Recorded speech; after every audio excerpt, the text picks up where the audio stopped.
안녕하세요, 선스케어입니다. 오늘은 연료전지를 주제로 SK건설과 두산퓨얼셀에 대해서 이야기해 보도록 하겠습니다. 제목만 보고도 의아해하시는 분들이 있을지도 모르겠습니다. 두산퓨얼셀이 연료전지 사업을 하는 회사인 건 알겠는데 SK건설이라니 라고 말이지요. 사실 연료전지를 위해 만들어진 회사인 두산퓨얼셀과는 다르게 SK건설은 연료전지와는 관련이 없어 보입니다. 비상장사이기 때문에 정보도 제한적이고요. 무엇보다 건설사라는 타이틀이 그러한 선입견을 가지게 합니다. 하지만 SK건설은 생각보다 꽤나 적극적으로 연료전지에 임하고 있습니다. 화면의 표를 한번 보시면 SK건설은 SOFC, 고체 산화물 연료전지라는 것을 매개로 미국의 블룸에너지와 합작법인을 만들었습니다. 블룸에너지는 연료전지 글로벌 1위 기업이죠. 이렇게 만든 회사는 블룸 SK 퓨얼셀이라는 이름으로 설립되었습니다. 뒤에 말씀드리겠지만 이 회사는 SK건설이 49, 블룸에너지가 51의 비율로 소유하고 있는 회사입니다.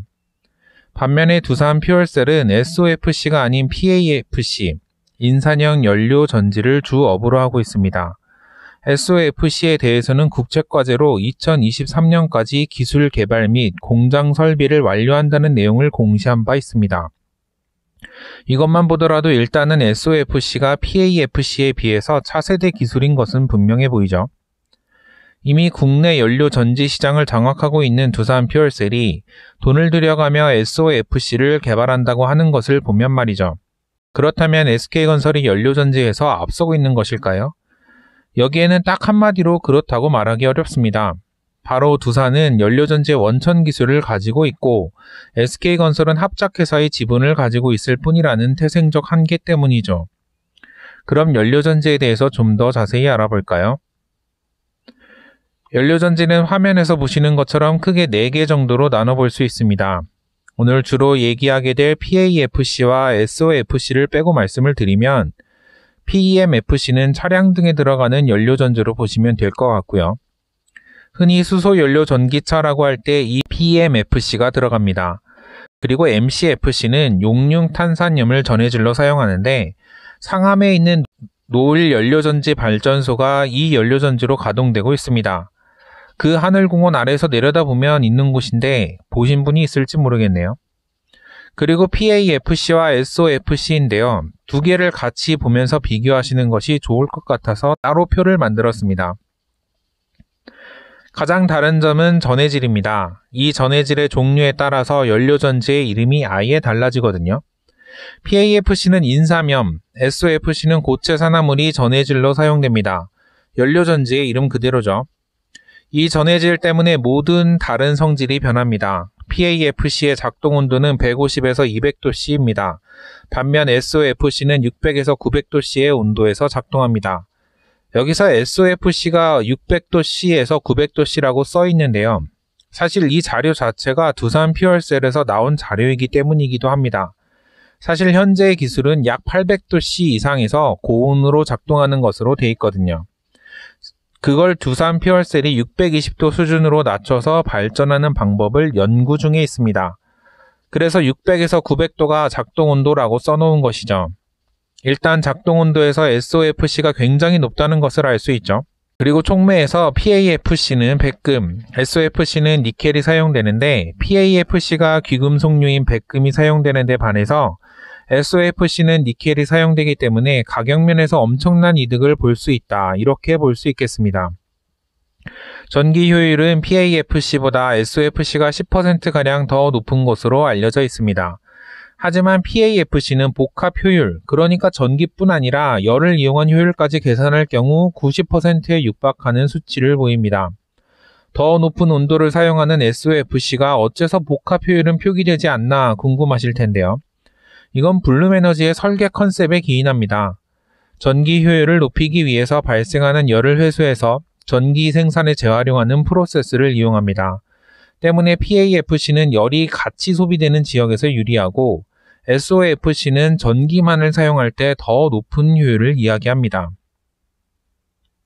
두 타입의 연료전지 모두 기본적인 작동 원리는 같습니다.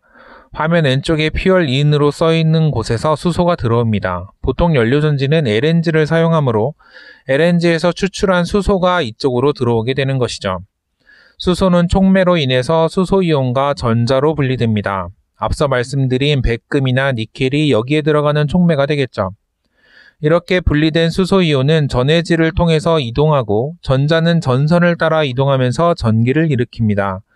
이렇게 이동한 수소이온과 전자, 산소가 반응해서 물이 생성됩니다. 따라서 최종적으로는 전자에 의해서 발생하는 전기와 물밖에 안 남는 것이죠. 이것이 연료전지를 친환경 에너지원으로 묶을 수 있는 이유입니다. 두산이 기본적으로 PAFC를 한다고 말씀드렸습니다만 두산이 SOFC에 적극적이라는 사실은 이미 많이 알려져 있습니다. 작년 10월의 공시인데요.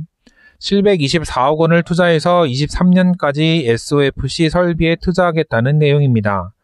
SOFC 설비를 구축하여 차세대 연료전지 기술을 확보하겠다라는 의미로 보입니다. 여기서는 2023년이라는 종료일에 주목할 필요가 있습니다. 블룸 SK 퓨얼셀이 올해 5월부터 SOFC 양산에 들어간다는 이야기를 하고 있으니 2년여라는 시간의 차이가 생긴다고 할 수 있습니다. 이것은 참고 자료인데요. 두산이 PAFC에 대한 투자도 놓치지 않고 있다는 것을 보여주는 자료입니다. 그러니까 차세대 연료전지로서 SOFC를 준비하지만 PAFC도 꾸준히 캐파업을 하고 있다는 것이죠. 작년 12월 공시입니다. 그러니까 SOFC 투자 결정 이후 2개월 만에 또 투자를 하겠다고 공시한 셈이죠. 574억을 투자해서 22년 3월까지 기존 127MW의 설비를 275MW까지 증설하겠다는 내용입니다. 이것은 증설 공시이기 때문에 바로 얼마만큼의 캐파를 늘린다는 것이 같이 명기되어 있는 것을 볼 수 있겠네요. 두산은 분기보고서 상에서도 SOFC에 대한 의지를 보여주고 있습니다. 기존 SOFC의 단점, 그러니까 초고온으로 효율은 높으나 기대 수명이 짧다는 단점을 극복하고자 저온형 SOFC를 개발하고 있다는 내용입니다. 이전 공시 내용과 같이 724억 원을 투자하여 50MW 규모의 SOFC 설비를 구축하겠다고 이야기합니다. 두산이 SOFC를 본격적으로 생산하는 건 계획대로 되더라도 23년 이후가 될 것으로 보이고요. 그 전까지는 PAFC의 설비를 증설하여 수요에 대비하는 모양을 갖출 것으로 보입니다. 공교롭게도 두산이 SOFC에 대한 투자 공시를 한 날짜는 블룸 SK 퓨얼셀 구미 공장 개관식이 있었던 날과 하루밖엔 차이가 나지 않습니다. 우연일지도 모르겠지만 아무래도 두 회사가 알게 모르게 견제하고 있다는 것은 자명해 보입니다. 아무튼 블룸 SK 퓨얼셀은 구미에 공장을 짓고 올해 5월부터 SOFC 양산에 들어가겠다 이렇게 이야기를 하고 있습니다. 블룸 SK 퓨얼셀은 SK건설이 49%, 블룸에너지가 51%의 지분을 가지고 있는 합작 회사입니다. 생산 규모는 연산 50MW로 시작해서 400MW까지 늘린다는 계획입니다. 두산도 첫 번째 생산 SOFC 캐파를 50MW로 잡고 있는 것을 보면 50MW는 일종의 상징과 같은 숫자가 아닐까 싶습니다. 사실 블룸에너지가 SK건설과 합작을 하면서 국내에 처음 들어온 것은 아닙니다. 분당 복합화력발전소 내에 SOFC 발전 설비를 구축한 바도 있고요. 2018년에는 SK건설의 에너지 서버의 독점 판매권을 주기도 합니다. 결국 이런 협력 관계가 합작 회사까지 이어졌다 이렇게 보는 게 맞을 것 같습니다. 블룸에너지 연료전지를 검색해 보시면 오른쪽과 같은 사진을 많이 찾으실 수 있을 텐데요. 사실 이 8개의 모듈이 하나의 시스템으로 공급된다고 보시면 됩니다. 모두가 전기를 생산하는 파워 모듈은 아니고 타라왕 프로세스나 전력 변환 프로세스 같은 것들이 앞단에 하나씩 더 들어가 있는 것이죠. 그래서 파워 모듈은 6개, 각 파워 모듈이 50kW씩 생산해서 이렇게 한 시스템이 설치되면 300kW의 전기를 생산할 수 있게 되는 것입니다. 만약에 3MW의 발전소를 만든다, 그러면 10줄의 시스템을 설치하면 되는 것이죠. 아직 본격적인 납품으로 이어지지 않아 확실하지는 않지만 블룸 SK 퓨얼셀의 사업 분담은 그림과 같이 될 가능성이 높습니다. 블룸에너지 코리아가 있다는 것을 모르시는 분들이 많으실 텐데요. 통상 5년 정도를 수명으로 보는 연료전지 특성상 유지 보수는 필수이기 때문에 블룸에너지 코리아를 2018년에 설립하여 유지하고 있습니다. 따라서 합작법인인 블룸 SK 퓨얼셀이 연료전지를 제작하고 SK건설이 EPC, 그러니까 설계, 구매, 시공을 수행하고 블룸에너지 코리아가 유지보수를 수행하는 것이 지금으로서는 가장 합리적으로 보입니다. 여기서 SK건설의 EPC는 당연히 연료전지 자체가 아닌 연료전지 발전소의 EPC를 이야기합니다. 각자 잘할 수 있는 것을 통해서 시너지를 극대화할 수 있는 사업 구조로 보여집니다. 앞서 말씀드린 내용 중에 다 들어가 있는 내용입니다만 양사의 극복 과제를 정리해보면 화면과 같습니다. SK건설은 연료전지에 있어서 원천 기술이 없습니다. 하지만 영리하게 글로벌 탑 플레이어를 끌어와 합작회사를 만들었죠. 하지만 블룸에너지의 기술 이전에 대한 의지가 있는지는 확인이 필요합니다. SK 측에서는 부품의 국산화율을 50%까지 높이겠다고 말하고 있습니다만 핵심 설비에 대한 기술 이전은 어려울 것이라는 전망이 많습니다. 누구나 제작할 수 있는 범용 부품만 국산화한다면 큰 의미가 없는 것 아닌가 하는 생각이 드는 것이죠. 이는 건설회사라는 태생적인 한계 극복이라는 과제와도 통합니다. 애초에 회사가 EPC만 수행하려고 합작회사를 만들었다면 핵심 기술에는 접근하지 못하는 경우가 생길 수 있습니다. SK건설 스스로가 그 틀을 깨야 하는 것이죠. 작년에 미국에서 나온 한 보고서에는 블룸에너지의 연료전지 내구성이 그렇게 좋지 못하다, 생각보다 환경적이지 않다라는 등의 내용이 담겨 있었습니다.